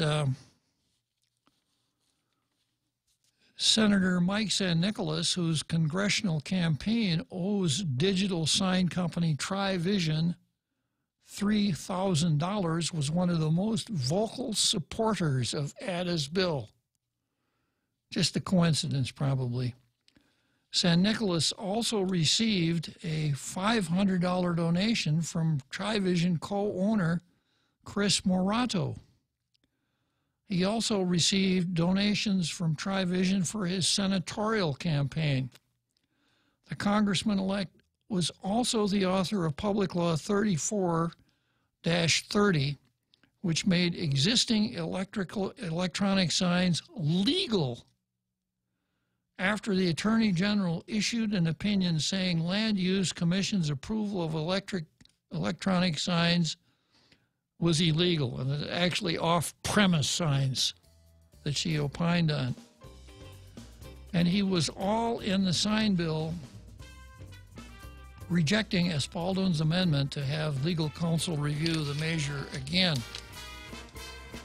Okay, so we're coming to the home stretch, so I'm going to spend a little time on off-premise signs and off-premises signs. Be merry, be bright, and make shopping all right with holiday gift cards from King's Restaurants. Give a gift they are sure to love. Delicious food and friendly fun at King's. Get a coupon for a free single crate with every $20 gift card purchase. Extra holiday happiness from King's Restaurants. Be merry, be bright, and make shopping all right with holiday gift cards from Chuck E. Cheese's Guam, Ruby Tuesday, and King's Restaurants. Receive special offers with every purchase for extra holiday happiness. See stores for details and have fun this season from all of us at the GFS Group. Bring joy to your world and your budget with a holiday loan from First Hawaiian Bank. At a low 4.99% APR fixed for 1 year, it's a smart way to add ho-ho-ho without budget uh-oh. To apply for a holiday loan, visit any First Hawaiian Bank branch or FHB.com. For more information, call 1-877-640-2337. Additional restrictions apply. First Hawaiian Bank. It all starts with yes. Member FDIC, Equal Housing Lender.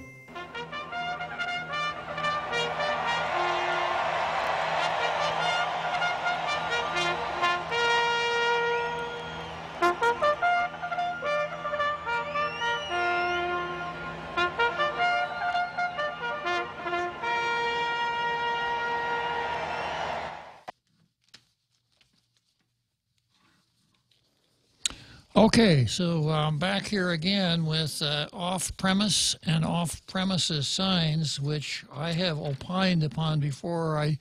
I see this as a terrible idea. Exposing my personal biases, I think these electronic signs are an abomination. Unless you're in Reno or maybe Nathan Avenue in Hong Kong or someplace like that, where you really want to crowd your downtown area with lots of flashing lights and glittering signs, Times Square maybe. But a tropical island with an abundance of natural beauty holding itself out as attractive to tourists does not need to have a lot of flashy electronic off-premises signs. That's my premise. So I read a little bit about San Nicolas. Oh, yeah, and I left off with San Nicolas.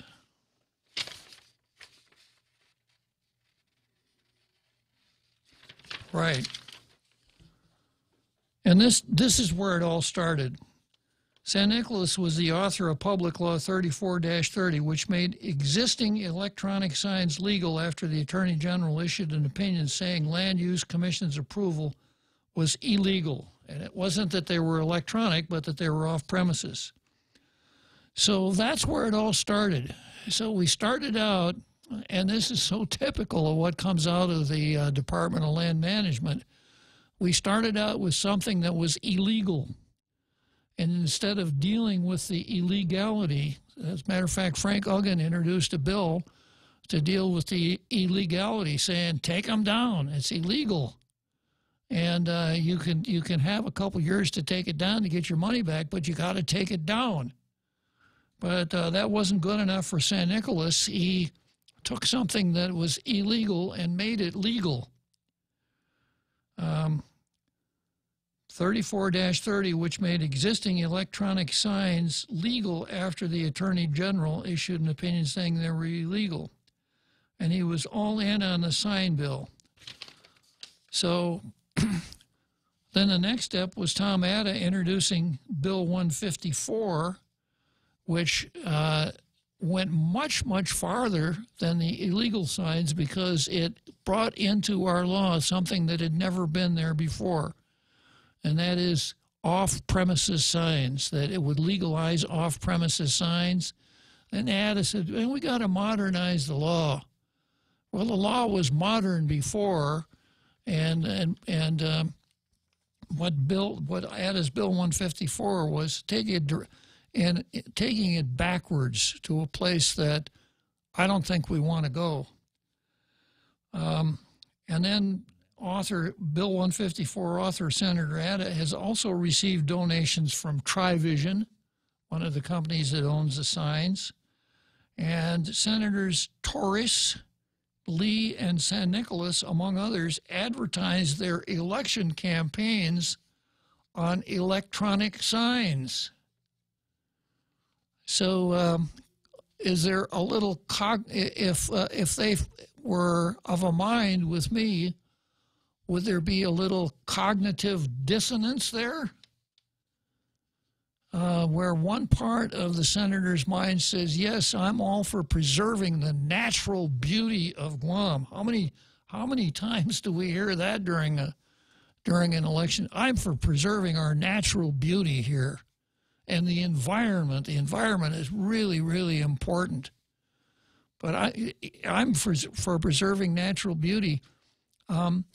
I use those electronic billboards when I was campaigning, but it's okay because I had my fingers crossed. No, that won't work. having your fingers crossed wouldn't, no. I'm really for preserving Guam's natural beauty, but I advertised on those electronic signs because if I get elected, I'm going to do a lot of really good stuff for the environment. No, that doesn't do it either. Or I advertised on those electronic signs, but every time I go by one of those signs, I close my eyes so I don't see it. That's better, right? No? Still doesn't work, huh? I'm all for preserving the Guam's natural beauty, but as far as those electronic signs are concerned, well, maybe they aren't inconsistent with preserving Guam's. I guess that's what I'll have to think. That the more electronic signs we have along our roadways, the more Guam's natural beauty tends to shine. I guess that would have to be the rationale involved. The whole thing just doesn't look good at all. None of it looks. And when I say look, I'm using it in both senses of the word. You know, what you do with your eyes, it doesn't look good. It looks horrible. And then the look, meaning the impression that it creates on the voters, you know, the campaign contributions, the whole thing, using the signs to get elected, etc. So my sense is that if for no other reason, in order to dispel a sense of cognitive dissonance, Tom Atta's bill will pass and we can look forward to a lot of electronic signs along our highways and byways. And I will take almost no comfort from, at this very moment, filing my petition for a writ of I told you so. I will take Tom Poole, I will take no pleasure whatsoever out of once again being right. Yeah. And then there's still a little bit more to the story. That's Bill 298. Senator Tom Atta's Bill 298 would sell public land to the acting chairman of the Guam Land Use Commission and his family.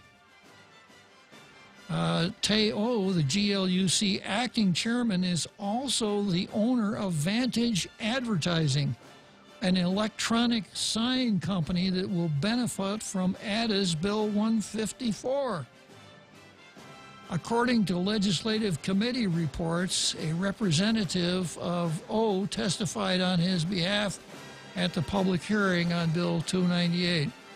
Well, when Tom Atta's bill passes, I'm going to revisit this whole thing, and I'm going to take all of this stuff out again, and we'll go through it again because it looks awful.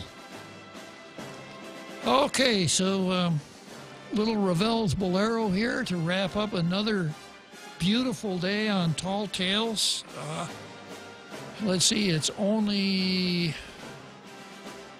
22 more hours right? Till we're back on the air again, Real Joe Cruz. I can hardly wait, so I'll see you then.